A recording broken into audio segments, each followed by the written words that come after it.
नमस्कार, जय जिनेन्द्र। सौर सैनी प्राकृत के अंतर्गत आज हम सौर सैनी प्राकृत के महान वेत्ता, महान आचार्य, सिद्धांत के ज्ञाता, करणानि योग के ज्ञाता आचार्य नेमिचंद जी सिद्धांत चक्रवर्ती जी के व्यक्तित्व और कृतित्व पर आप सबसे चर्चा करेंगे और उनका व्यक्तित्व और कृतित्व किस प्रकार का रहा है, यह हम बात कर रहे हैं। आचार्य जो नेमिचंद जी सिद्धांत चक्रवर्ती थे, जिन्होंने महान कृति को संपादित किया, ऐसे आचार्य नेमिचंद जी देशीय गण के हैं। आप गंगवंशी राजा राजमल्ल के प्रधानमंत्री और सेनापति चामुंडराय के समकालीन थे। आपने आचार्य अभयनंदी, आचार्य वीरनंदी, आचार्य कनक नंदी जी को अपना गुरु माना है। तो आचार्य अभयनंदी जी, आचार्य वीरनंदी जी और आचार्य कनक नंदी जी आपके गुरु रहे हैं। आचार्य नेमिचंद जी अत्यंत प्रभावशाली सिद्धांत शास्त्र के मर्मज्ञ विद्वान थे। आपने अपनी तपापूत लेखनी से बहुत ग्रंथों का सृजन किया। उनमें से मुख्य है गोमट्ट सार।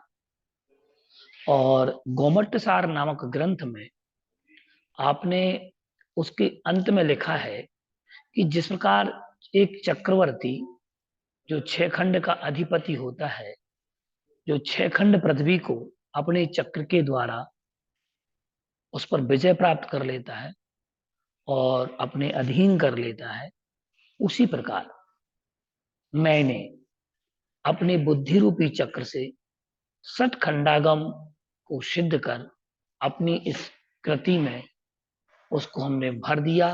अर्थात मैंने उसको हृदयंगत कर लिया। ज्ञान का अर्जन किया होगा तब तो उसको हृदयंगत किया। इसी सफलता के कारण आपको सिद्धांत चक्रवर्ती की उपाधि प्राप्त हुई थी, क्योंकि आप जिस प्रकार चक्रवर्ती उस अपने चक्र के माध्यम से अधीन करता है, उसी प्रकार आपने अपनी बुद्धि चक्र के माध्यम से समस्त सिद्धांत को अपने हृदयंगत किया और अपनी बुद्धि में लाया है। इसलिए आप सिद्धांत चक्रवर्ती के नाम से जाने जाते हैं।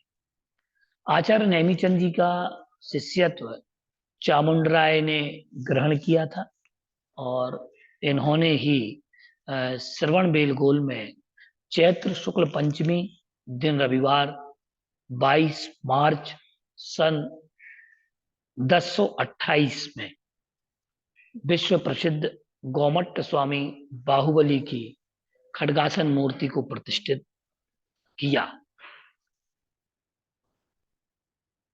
आप इस डेट को ध्यान रखें, चैत्र शुक्ल पंचमी रविवार 22 मार्च सन 1028 और खड्गासन प्रतिमा ये थे, जो बहुत ही चैतन्य चमत्कारी मूर्ति है। और गोमटेश भगवान बाहुबली के मूर्ति का जब निर्माण चल रहा था तो उस समय की भी कई कथाएं प्रचलित हैं और बड़ी ही मनोहारी कथाएं हैं। जब वो मूर्ति बन गई तो ऐसा लगता था जैसे जीवंत प्रतिमा हो, प्रतिष्ठित हो चुकी हो। प्राण प्रतिष्ठा की इसके लिए आवश्यकता नहीं है, लेकिन उसकी प्रतिष्ठा की गई, जो जब बिना प्रतिष्ठा किए हुए इतनी अच्छी लग रही थी, मनोरम लग रही थी, तो जब उसकी प्रतिष्ठा हुई तो और उसमें प्राणों का संचार हो गया। अब इसके बाद में हम देखते हैं कि इस मूर्ति की विशालता, कलात्मकता विश्व में अतुलनीय है। इसकी परछाई नहीं पड़ती, ये मुख्य रूप से यह बात कही गई है। और इस बात को मुख्य रूप से हम देखें तो श्रवण बेलगोल में आप जब भी दर्शन करने जाएं तो आपको ये मूर्ति अपने आप में अद्भुत लगेगी। केवल एक ही मूर्ति है सारे विश्व में इस प्रकार की।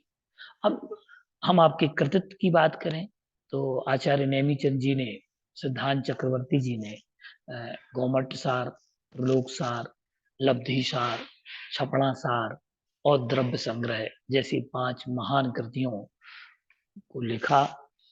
और गोमट सार 2 भागों में विभक्त है, जीव कांड और कर्म कांड में। और इसमें देखा जाए तो जीव कांड में 733 गाथाएं हैं और कर्म कांड में 662 गाथाएं हैं जो सौर सेनी प्राकृत की हैं। और इस ग्रंथ का पर संस्कृत में 2 टीकाएं लिखी गई, एक नेमी चंद्र जी द्वारा जीव प्रदीपिका और अभय चंद्र जी द्वारा सिद्धांत सिद्धांत चक्रवर्ती द्वारा मंद प्रबोधनी। गोमट सार पर केशववर्णी द्वारा एक कन्नड़ वृत्ति भी लिखी मिलती है। टोडरमल जी ने सम्यक ज्ञान चंद्रिका नाम से इसकी वचनिका लिखी है। और गोमट सार सतखंडगम की परंपरा का एक महानतम ग्रंथ है। और इस जीव कांड में महाकर्म प्राकृत सिद्धांत संबंधी जीव स्थान, क्षुद्र बल, बंद स्वामी, वेदना खंड, वर्गणा खंड, इन 5 विषयों का वर्णन किया गया है, जिसमें गुणस्थान, जीव समास, पर्याप्ति, प्राण, संज्ञा, 14 मार्गणा और उपयोग, इन 20 अधिकारों में जीव की अनेक अवस्थाओं का प्रतिपादन किया है।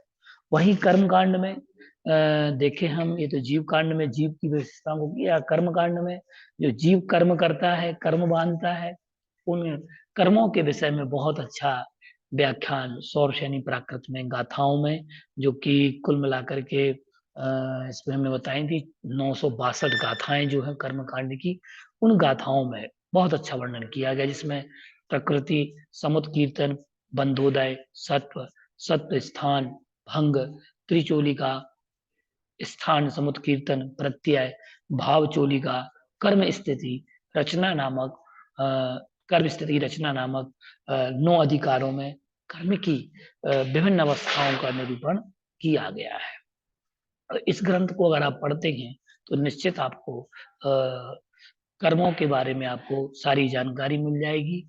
और जीव जीव कौन कौन से कर्म किस स्थिति में करता है, कुल मिलाकर के एक नेमिचंद जी सिद्धांत चक्रवर्ती जी ने पूरे कर्मों का व्याख्यान किया कि किस कर्म के करने से क्या होगा, किसमें इसकी स्थिति होगी और इसका फल क्या होगा। जैसे मोहिनी कर्म के लिए बताते हैं, सप्ततिर मोहिनी से मार्दबम च, ये सूत्र भी आता है। और त्रियगुणजानाम च, इसके अलावा अगर हम देखें जो तत्वार सूत्र में आता है वर्णन, और सद सद वेद्य, और जो भी पर निंदा, परात्म प्रशंसा, जो आदि सूत्र आता है, तो ये नीच गोत्र कर्म के विषय में आता है। और अल्पारम परिग्रत्वम मानुषस्य, बहबारम परिग्रत्वम नारकस्य एवसा। तो ऐसे जो सूत्र हमने पढ़े हैं तत्वार सूत्र में, तो ये गोमट सार कर्म कांड में भी इसी प्रकार का वर्णन उसमें मिलता है और उसका बहुत विस्तार से वर्णन किया है। दूसरा ग्रंथ है आचार्य महाराज का त्रिलोक सार। और इस महत्वपूर्ण ग्रंथ में 1018 गाथाएं हैं और यह कर्णानी युग का प्रसिद्ध ग्रंथ है। और इसका आधार त्रिलोक प्रज्ञप्ति ग्रंथ है, जो भी हमने द्वादशांग के अंतर्गत जाना था परिणति ग्रंथों में, तो उनमें त्रिलोक परिणति नामक एक अंग है, एक उपांग भी है। तो उस विषय में हमने जाना, तो उसमें त्रिलोक प्रज्ञप्ति नाम का एक है अंग, उसका ये उसी के आधार पर लिखी गई है। त्रिलोक सार लिखा गया है। इसमें सामान्य लोक, भवन, व्यंतर, ज्योतिष, वैमानिक, भवन वासियों के रहने के स्थान, नरक, नरक, त्रियक, लोक का आकार और लोक के अधिकार हैं। ये इसमें सामान्य लोक, भवन, व्यंतर, ज्योतिष, वैमानिक, नर, त्रियक, लोक, ये अधिकार हैं।